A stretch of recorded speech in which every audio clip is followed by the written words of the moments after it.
ఓం శ్రీ గురుభ్యో నమః. ఈ వీడియోలో మనం పుత్ర గణపతి వ్రతం ప్రాముఖ్యత, విశిష్టత, వ్రత విధానము మరియు వ్రత కథను తెలుసుకుందాము. సాక్షాత్తు రుద్ర ఇవపరహ అన్నట్లు జగదంబ అనుగ్రహంతో జన్మించి రుద్రానుగ్రహంతో సకల విఘ్నములకు అధిపతి అయిన గణపతిని శివుడు శిరస్సు ఖండన చేసి మరలా గజముఖము పెట్టినప్పుడు జగదంబ పార్వతీదేవిని ఆనందింపజేయటానికి పరమేశ్వరుడితో సహా దేవతలందరూ పార్వతీ ఒడిలో ఉన్న వినాయకుడిని స్తుతించిన స్తుతిని విన్న అమ్మవారు ఎవరైతే ఈ స్తుతిని గౌరీ సమేత గణపతిని ఫాల్గుణ శుద్ధ చవితి యందు పఠించి నువ్వులు బెల్లము నివేదన చేసి ప్రసాదముగా స్వీకరిస్తారో అట్టి భక్తులందరికీ నాకే విధముగా అయితే పుత్రశోకము తొలగి పుత్రవృద్ధి కలిగినదో అదే విధముగా అందరికీ పుత్రోత్పత్తి కలిగి వంశవృద్ధి జరుగునని జగదంబ పార్వతీ వరమిచ్చెను.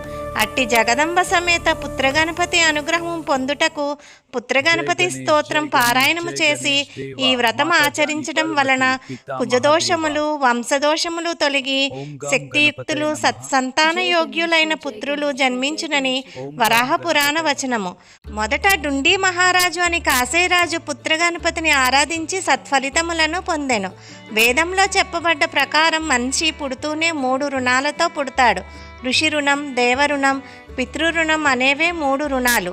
అందులో చివరిదైన పితృరుణం తీరాలంటే సంతానవంతుడై ఉండాలి. ఇదే విషయాన్ని ధర్మశాస్త్రాలు కూడా పున్నామ నరకత్రాయత ఇది పుత్ర, పుత్రుడనేవాడు పున్నామ నరకాల నుండి రక్షిస్తాడని చెబుతున్నాయి. అయితే పుత్ర సంతానానికి ప్రాధాన్యం లభించడంలో ఒకనాటి సాంఘిక పరిస్థితుల ప్రభావం కూడా ఉండవచ్చు.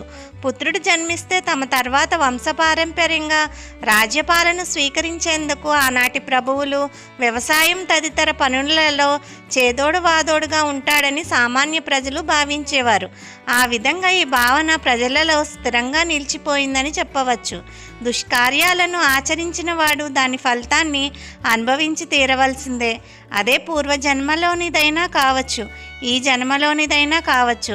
ఆయా పాప ఫలితాలను అనుసరించి మనిషి జీవన విధానం సాగుతూ ఉంటుందని కర్మ విపాకం మొదలైన గ్రంథాలు స్పష్టం చేస్తున్నాయి.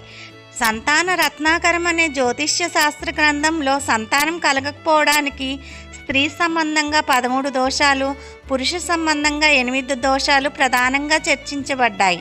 తనకు తెలిసి తెలియక చేసిన పితృ సంబంధమైన దోషాల వల్ల సంతాన భాగ్యానికి దూరం కావాల్సి వస్తుందని చెబుతుంది జ్యోతిష్య శాస్త్రం. వ్యక్తి యొక్క జాతక చక్రానుసారం ఆయా గ్రహాలు దుష్ట స్థానాల్లో ఉన్ననో లేక పాపగ్రహాలతో కలిసి ఉన్న దాని ఫలితం వల్ల సంతాన భాగ్యం కలగకపోవచ్చు. అటువంటి ప్రారంధాన్ని అనుసరించి ఏర్పడే సర్వవిధ దోషాలను పోగొట్టడంలో గణపతి ప్రథముడు. పుత్ర సంబంధమైన దోషాలన్నిటికీ సులువైన పరిష్కారం ఈ పుత్ర గణపతి వ్రతం. నారద పురాణంలో కూడా పుత్రార్థి లభతే పుత్రాన్ అంటూ గణపతి ఆరాధన వల్ల సంతానాన్ని పొందవచ్చని చెప్పబడింది.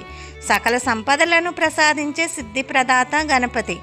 దేవతాగణాలకు ఆదిగా విఘ్నాలకు అధిపతిగా ఆవిర్భవించిన గణేశునికి ఆకారాన్ని బట్టి ఆధిపత్యాన్ని బట్టి ఎల్లప్పుడూ మూలాధారంలో నివసించే వినాయకుడిని యోగులు ప్రతినిత్యం ధ్యానిస్తూ ఉంటారని గణపతి అథర్వ శీర్షం వర్ణిస్తుంది.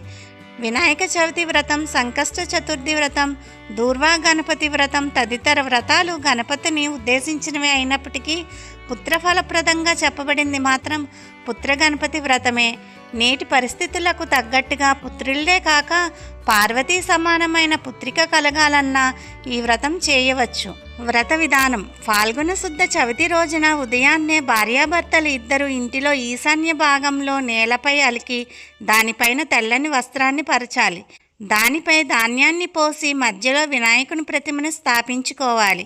ప్రతిమ లేనట్లయితే ఒక కలశాన్ని కూడా పెట్టుకోవచ్చు, లేదా మట్టితో గణపతి ప్రతిమను తయారు చేసుకోవచ్చు. దీపారాధన చేసిన అనంతరం వంద్యాది దోష నివారణ ద్వారా సంతాన ప్రాప్త్యర్థం పుత్ర గణపతి వ్రతం కరిష్యే అని సంకల్పం చెప్పుకొని పూజను ప్రారంభించాలి. విఘ్నేశ్వరునికి ఓం గణపతియే నమః అంటూ బిగ్గరగా చెబుతూ ఉపచారాలను సమర్పించాలి. పంచామృతాలతో అభిషేకించి గణపతికి ఇష్టమైన ఉండ్రాళ్ళు, పండ్లు తదితర నైవేద్యంగా సమర్పించి నీరాజన సేవతో పూజను ముగించాలి. గణపతి ప్రీతి కొరకు 21 నామాలు చదువుతూ గరిక, జిల్లేడు, ఎరుపు రంగు పూలతో గణపతిని పూజించాలి. అనంతరం పుత్రగణపతి కథను చదివి అక్షతలను దంపతులు శిరస్సుపై ధరించాలి. పిదప తీర్థప్రసాదాలను స్వీకరించి ఆనాటి సాయంత్రం వేళలో భోజనాన్ని చేయాలి. పుత్రగణపతి వ్రత కథ. పూర్వం కృతవీర్యుడనే రాజు ఉండేవాడు. ఆయన భార్య పేరు సుగంధ. సంతానం లేకపోవడంతో వీరు ఎన్నో వ్రతాలను ఆచరించారు. కానీ సంతానం లభించలేదు.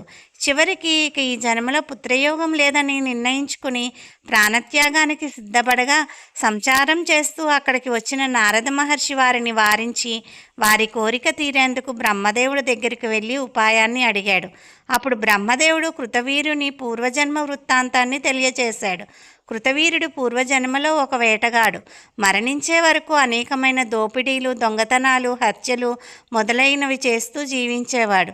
ఆ జన్మలో చేసిన ఘోరమైన పాప ఫలితంగా ఈ జన్మలో సంతానం కలగలేదని నారదునికి చెప్పగా వెంటనే నారదుడు ఈ వృత్తాంతాన్ని కృతవీర్యునికి తెలియజేశాడు.